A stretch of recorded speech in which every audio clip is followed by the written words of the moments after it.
Experience 10 days of Grand Europe trip for easy EMI of Rs 25,000 only with GT Holidays, South India's #1 travel brand. Wonder Diamond, South India's largest lab-grown diamond brand, stores at Chennai, Coimbatore, Bangalore and Hyderabad. Hello and welcome to Galattaplus. In this review episode, we are going to be talking about Anurag Kashyap's Almost Pyaar with DJ Mohabbat. As always, this review may contain spoilers, so do watch at your own discretion. Now, Almost Pyaar with DJ Mohabbat feels like a heart-on-the-sleeve Imtiaz Ali film seen through Anurag Kashyap's cynical eyes. Alaya F and Karan Mehta plays two characters each. In a story set in Dalhousie, they are named Amrita and Yaqub.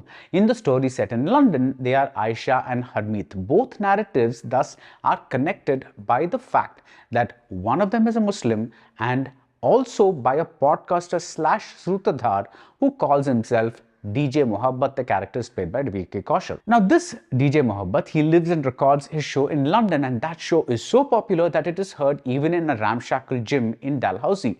DJ Mohabbat's philosophies, they sound like a motivational poster version of the introduction that Gulzar used to give before his songs in the good old cassette days. I don't know how many of you remember them. For instance, DJ Mohabbat says that society does not teach us to be vulnerable, but vulnerability is like sunlight on a cold day. You have to feel it to know how comforting it can be. He then quotes a Gulzar song itself from Khamoshi. हमने देखी है in आंखों की महकती खुशबू. Gulzar writes that love has to be felt from the soul, like the vulnerability that DJ Mohabbat talks about. Now, Almost Pyaar, at least for Anurag, is a vulnerable film. It's oddly touching. Dev D and Manmarzian, despite their brittle edges, were full-on love stories. But despite the presence of the word Pyaar in the title and despite the name of the DJ, which is Mohabbat, neither of the two parallel storylines in this movie is exactly a romance.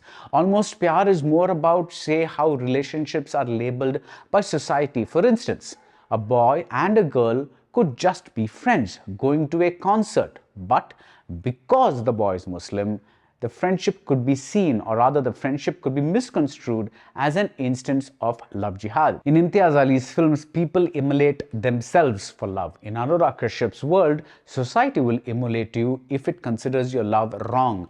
In older Hindi cinema, love had the power to surmount the biggest of obstacles, even a tragedy like Ek Duje Ke Liye was essentially a fuck you to the world. If you won't let us live together, then we will die together. That was the film. But today, you don't have to take the trouble of dying yourself. Our increasingly intolerant society will do the job for you. Today, the obstacles are even bigger and more wide-reaching, whether in a small town like Dalhousie or a megapolis like London. A Hindu man whose bike has an Om sticker threatens Yaqub's father.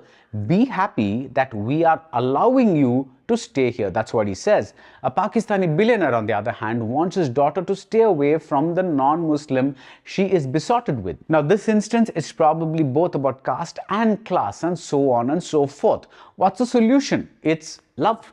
Like Dev D, this is a film driven by a super soundtrack. Amit Trivedi is the composer, Shelley is the lyricist. Na hi mazhab se sambhal paegi, na hi banduk se badal jayegi, mohabbat se hi to kranti aayegi goes a number.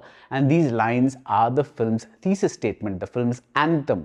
Love is the thing that will bring about a social revolution. Now, this love can be friendship wala love, or it can be the actual love wala love. Now, the statement may be a cliche, but Anurag's writing dissipates the traditional love story cliches and also the traditional screenplay cliches.